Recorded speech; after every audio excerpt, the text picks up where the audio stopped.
Good evening. Welcome to the meeting of the Skokie Village Board for Monday, November the 18th, 2019. This evening, we will be led in the Pledge of Allegiance by Cub Scout Pack 970. Gentlemen?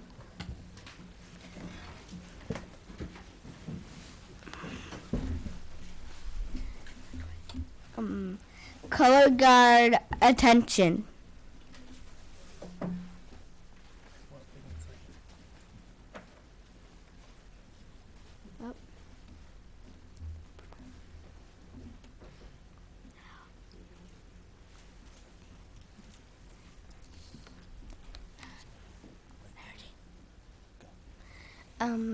Color guard, attention. Color guard, forward march.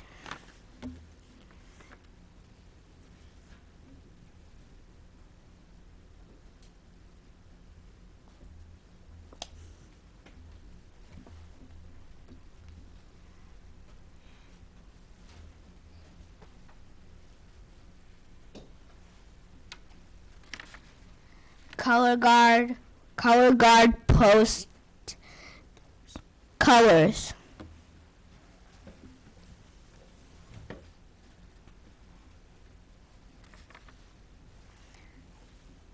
Please join us in the Pledge of Allegiance. I pledge allegiance. I pledge allegiance to the flag of the United States of America and to the republic for which it stands, one nation, under God, indivisible, and liberty and justice for all. Color guard dismissed.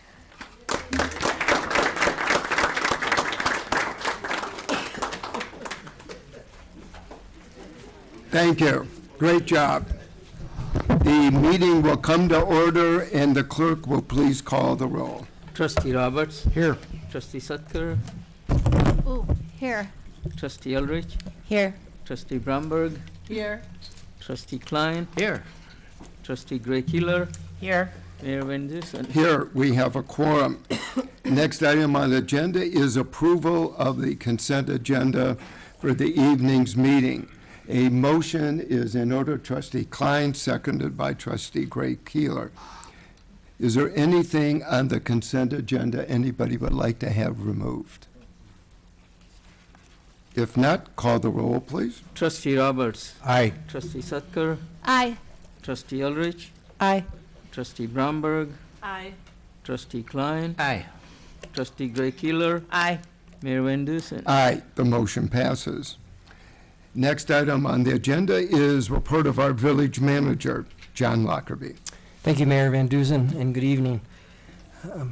This evening, prior to getting into the written report, I would like to introduce our newest employee. Matt Brandmeier is with us this evening. He's our new Community Development Director, standing in the back. He joins us, previously serving as a Community Development Director for a county and a municipality in the St. Louis area, and also worked in the private sector for about 10 years. And so we're pleased to have Matt joining our team, and welcome to your first Village Board meeting, Matt.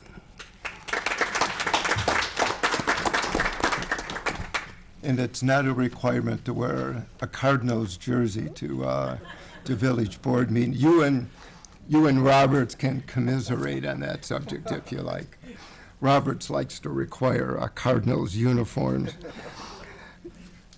I know somebody else that requires a Tigers uniform, but item A, item A and item B and C were approved as part of tonight's consent agenda.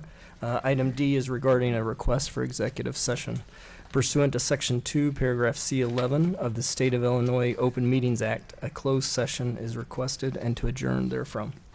Motion on the manager's request for an executive session is in order. Trustee Ulrich, seconded by Trustee Roberts. Call the roll, please.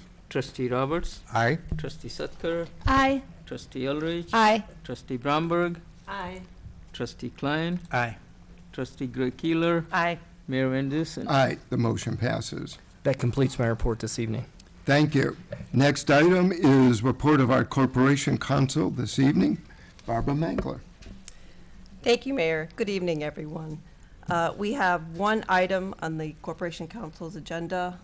It's an ordinance establishing the compensation for the village manager, the deputy village clerk, the Corporation Council, and assistant Corporation Councils for fiscal year 2020. And this is pursuant to Chapter 2, Article 3 of the Skokie Village Code and is consistent with the village budget.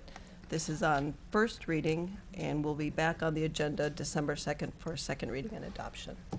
And that concludes my report. Thank you. This evening, we have 3 items under our Plan Commission. Chairman Paul Luke, with a nattily dressed Steve Marciani this evening. Good evening, Mayor, members of the board. First case tonight is case 2019-31P, site plan approval at 8110 Lincoln Avenue.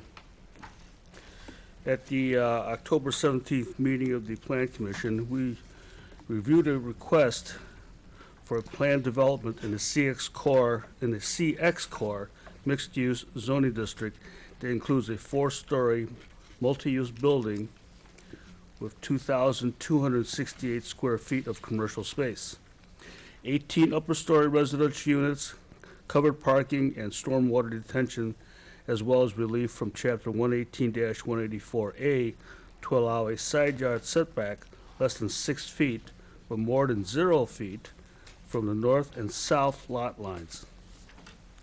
The site is particularly difficult to develop because the lot is oddly shaped, making it difficult to meet all the standard zoning requirements. The demonstration provision in 118-272C-6 of the Village Code allows the area of the residential parking areas to be subtracted from the floor area before the calculation of the FAR when the area is in a designated redevelopment district and meets the village redevelopment goals.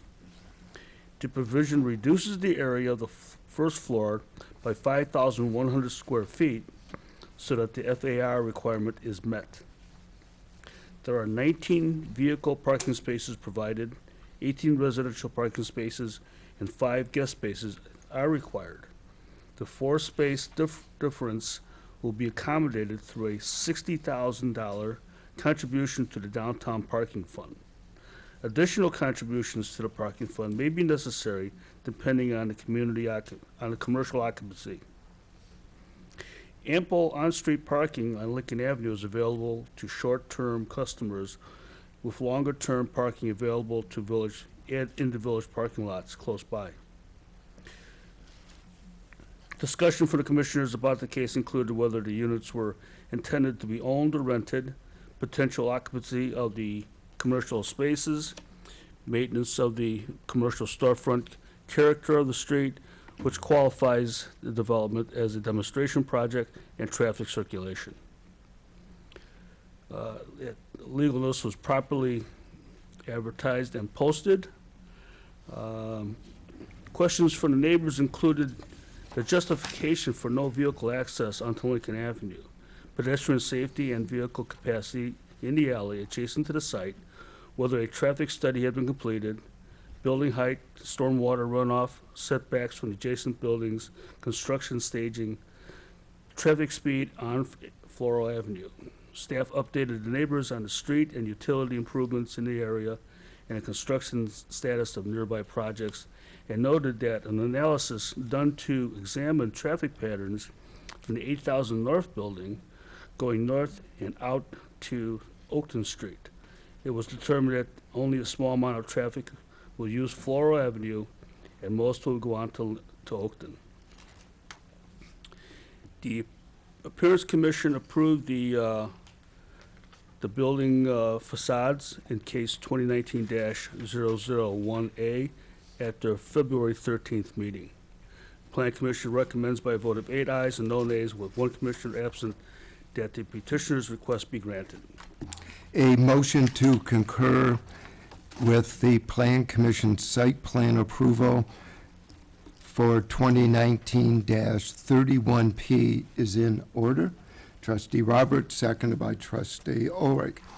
Are there any questions or comments? Trustee Roberts.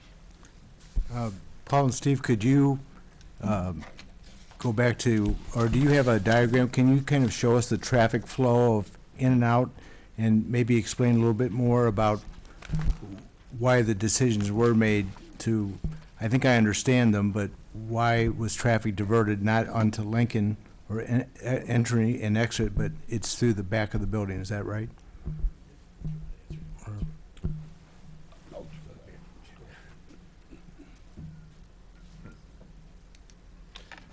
So this is the overall area. The width of the lot is pretty narrow, and to put a car driveway through here would have eaten up most of the street frontage and also removed parking spaces from the street. It was the requirement of the zoning ordinance as well as the desire of the developer to maintain that street wall to connect the facade of the bike shop with the facade of the daycare center, so we'd have a continuous facade along the sidewalk. That's why the access is being provided from the rear on the alley. This alley was developed specifically at commercial grade with a 20-foot width rather than the 16-foot residential width, as well as a hard surface, and its intention was to handle the back of the buildings at front Lincoln. Before that, there was no alley here, so that's the rationale, trustee. And could you explain a little bit more about the parking? So will the parking spots be associated with a unit in the building, or is it open parking with 5 guests, or how does the parking work for the building? Correct. So in this district, no variances are permitted because it's in a mixed-use district. We do require one residential parking space for each unit, and then a quarter for guests. In this particular case, there's 19 parking spaces we're able to fit. So the other 4 spaces, which would be the other 4 guest spaces, are being paid into the parking fund. Payment in the parking fund is a credit for those spaces, and then so they don't have any requirement. On the commercial side, there are 4 sets of uses, which are the majority of retail uses. They have a parking requirement of 0 for the first 8,000 feet. Normally, the parking is very low in the downtown district because of the provision of public parking spaces in the area and on-street parking. That requirement is 2 per 1,000. If uses go in these 2 spaces that do not meet the 0, the first 8,000 for free, then additional parking credits will need to be purchased. But I think there's only 2,000 square feet total, so, and the developer is aware of this. Is there anybody who wishes to comment? If not, call the roll, please. Trustee Roberts, I vote aye. Trustee Sutker, Aye. Trustee Ulrich, Aye. Trustee Bromberg, Aye. Trustee Klein, Aye. Trustee Gray Keeler, Aye. Mayor Van Dusen. Aye, the motion passes. Next case is case 2019-38P, Oakland Community College for site plan approval at 7701, 7739, 7664 Lincoln Avenue, and 7801 Terminal Avenue. Oakland Community College has prepared a 10 to 15-year master plan for its Skokie campus. Due to funding issues, the improvements are planned to be made in phases, with the main circle entrance off of Lincoln Avenue as the first area of focus. Security, visibility, and safety improvements will be made with signage, lighting, and landscaping. Parking is available in the parking lot to the north and south of the building and across the street adjacent to Lincoln Avenue. The building has secondary entrances to its north, west, and south sides. The college is near downtown Skokie and is served by sidewalks, bicycle facilities, and transit routes. The Plan Commission is very supportive of the petitioner's request to improve Oakland Community College Skokie campus using details that complement both the Des Plaines campus and the Skokie campus design aesthetic. The flow of traffic will be improved and the well-being of the faculty and the students will be improved, including new shaded seating areas, which outdoors, The rebranded signage and design features will be the start to enhance the Skokie campus.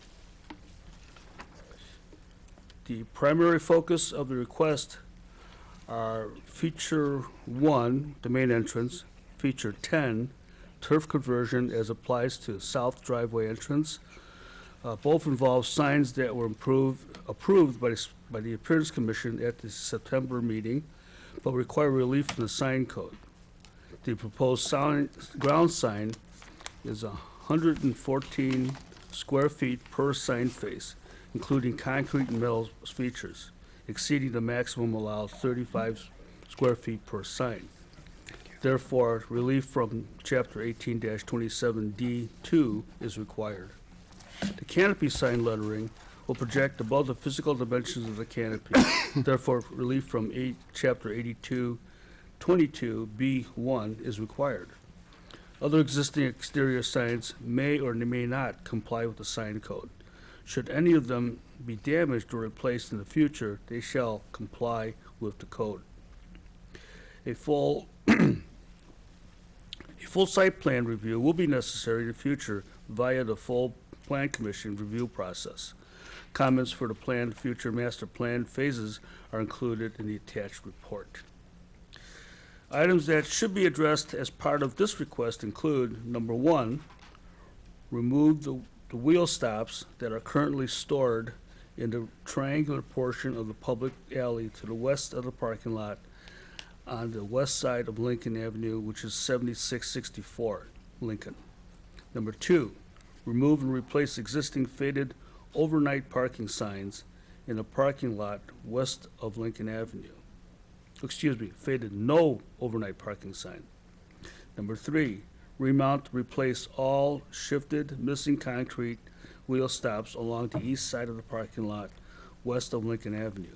Number 4, any new or replacement bicycle parking must be located and designed in compliance with Chapter 118-221 and Chapter 18-222 of the Village Code.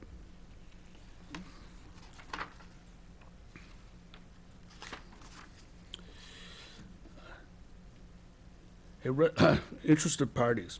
A resident neighbor at 4951 Brummel expressed concern regarding Lincoln and Howard traffic, especially related to speed and volume. He asked about traffic calming measures, suggesting a turn lane, a traffic signal, and/or a pedestrian overpass. The commission replied that the village can only police the speeding, and anything else needs to go through the state of Illinois, and that which requires an IDOT permit. Again, at the Appearance Commission meeting, September 11th, they approved the proposed signage in case 2019-49A.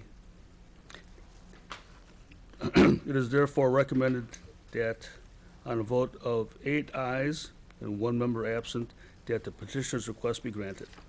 A motion on Plan Commission Case 2019-38P, site plan approval for the master plan for Oakland Community College, the Skokie campus, is in order. Trustee Bromberg, seconded by Trustee Gray Keeler. Are there any comments or questions? Trustee Roberts. Is there someone here from Oakland tonight, or? Yes. I just think I compliment the college. It's a welcome beautification of our community, of the campus. Is it publicly available or announced? What type of capital expenditure or investment is the college making in the improvement of the campus, if it's readily available? I don't have that figure. It'll be about $600,000. Okay. Well, thank you for your efforts. Appreciate it. The clerk will call the roll. Trustee Roberts, Aye. Trustee Sutker, Aye. Trustee Elrich, Aye. Trustee Bromberg, Aye. Trustee Klein, Aye. Trustee Gray Keeler, Aye. Mayor Van Dusen. I should note, just for the record, I do teach at the school, I have nothing to do with the master plan. Although if you like it, give me all the credit. If you have any complaints, we have a gentleman here representing the school. So welcome this evening. The motion passes. Okay. My next case is case 2019-39P, zoning map amendment for 9328 through 9336 Skokie Boulevard. At the October 17th meeting of the Plan Commission, we reviewed the case of Post Property Group LLC to amend the zoning map to change the zoning district for 9328 through 9336 Skokie Boulevard from a B1 service commercial to B3 business. The petitioner desires to rezone the subject site, which presently contains a multi-tenant commercial building, in order to match the existing zoning of the property to the north. The vacant car wash to the north of the subject site at 9340 Oakland Skokie Boulevard will be remodeled into a commercial space, and both buildings will share a common facade. Additionally, the existing parking lot configuration within the eastern portion of the subject site will be extended northward along the east side of the 9340 Skokie property, so that both properties can share parking lots and driveways. Based on existing land use and development trends within the immediate area, the proposed B3 zoning is more suitable for the subject site because the existing and proposed uses within the subject site accommodate a larger consumer population in a significant commercial corridor than is provided for in the B1 district. And the site does not directly abut properties in the R1, R2, or R3 districts. Commission recommends by a vote of 8 ayes and 1 member absent that the petitioner's request be granted. A motion on Plan Commission Case 2019-39P, zoning map amendment for 9328 to 9336 Skokie Boulevard is in order. Trustee Gray Keeler, seconded by Trustee Sucker. Are there any comments or questions? Trustee Roberts. Do the developers, do they know or have contemplated what businesses might go I into have this not spot or heard. at this point? I think Steve might have some insight. Right, so the property will be conjoined and will become part of the car wash property also. The Verlo mattress just moved out. They moved up the street, and Kidney Dialysis Center will be moving in. I believe the phone store is staying, and then there will be 2 additional commercial units where the car wash is, and then the parking will be behind the car wash. They're converting the queuing area to parking, and then the 2 parking lots, which are currently divided, the grade will be straightened out, and it'll be a continuous parking lot in the front. Call the roll, please. Trustee Roberts. Aye. Trustee Sutker. Aye. Trustee Ulrich. Aye. Trustee Bromberg. Aye. Trustee Klein. Aye. Trustee Gray Keeler. Aye. Mayor Van Dusen. Aye, the motion passes. And that concludes be- my report. Thank you. Before we adjourn this evening, Understand you much better if I can get familiar with the way you talk. well, thank you very much. Excuse me. The new computers. It wasn't Karen, it was a machine. Gremlins. Isn't it always these days? 2 items I'd like to bring to everybody's attention and encourage everybody's participation. The first is that the annual Niles Township Clergy Forum Thanksgiving celebration will be a week from tomorrow, November 26th. It'll be at the MCC Academy. This is always one of the great events of the village, and I hope everybody who can will participate and join us. It's at 7:30, November 26th, a week from tomorrow. That's 9301 Grosse Point Road. And then secondly, we would like to encourage all of our residents and businesses to be generous during this upcoming holiday season. The Assist a Family program provides an opportunity for residents and businesses to share their generosity in support of our neighbors who face extraordinarily difficult life circumstances. When you contribute to this community effort, you support Skokie families with limited financial means who may or may not otherwise be able to celebrate the winter holidays. Worse, however, they struggle to address basic needs like food, clothing, utilities, and shelter. Last year, more than 100 families comprised of 356 adults and children received support from this important program. Any contributions are gratefully accepted. Please join us in supporting our neighbors here in Skokie. For further information or to make a donation, please contact the Skokie Human Services Division at 847-933-8208. Please make any checks payable to the Village of Skokie, but in the memo line, please print "Assist a Family" and send it to the Human Services Department here at 5127 Oakland, 60077. You may also make donations online at www.skokie.org/hsfamily.cfm. This is a program that does assist many families, and while Skokie is a very prosperous community, we do have those among us who do need our assistance, so your generosity would be most helpful. The final item on the agenda is citizen comment. Is there anybody who wishes to address the village board? If not, I believe it's Trustee Bromberg this evening. Motion to adjourn to executive session. Thank you.